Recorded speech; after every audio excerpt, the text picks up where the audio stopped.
My name's Lynne and I'm from Edinburgh. I work for Chest, Heart and Stroke Scotland. I have done for 2 years, and I'm a manager in the admin department.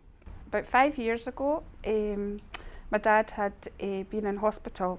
He'd been taken in because he had type 2 diabetes, and he wasn't looking after himself. He lived on his own, and he had cellulitis in his feet, so both his feet were badly infected, and there was a chance that he could actually lose both feet.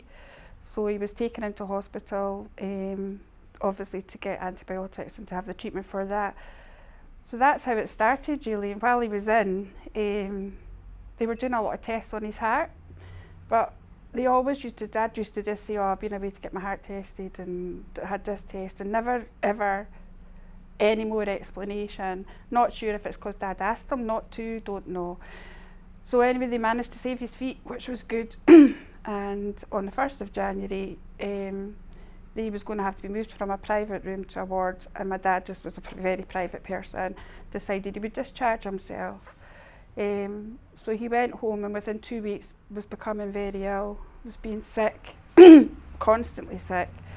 And within 2 weeks after that, he was dead, basically. And during the time that he was being sick, we phoned the doctor, and they just kept saying it was a sickness bug, didn't even come out to see him. And we just kept phoning. It was a very dark colour, I think I've mentioned before. It was just wasn't right, wasn't natural.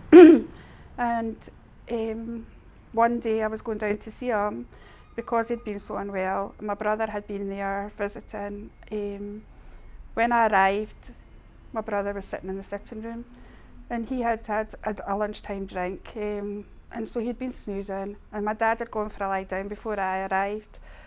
And as I walked in, tiny wee sheltered house in, flat, I looked in the bedroom, and David said, Dad's gone for a sleep.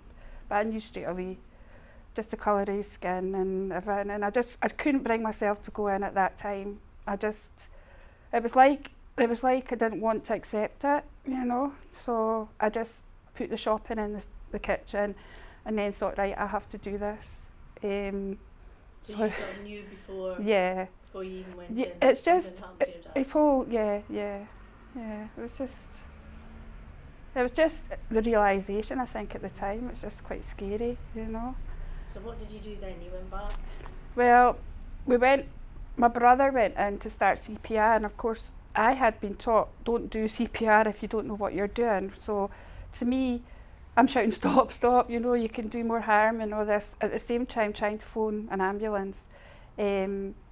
I couldn't even remember where my dad lived. I couldn't even speak. I was just like, but they were very good actually on the phone, and then they said that they knew, don't worry, they would know where to come and like to keep watching for them and to direct them up the stairs to the house. So did your dad live in a tenement? Yeah, he was on the top floor, which was obviously it was nice because there's a lift. So, and he got a brilliant view of Golden Acre where he lived. So, and he'd been there all his life, so it was lovely.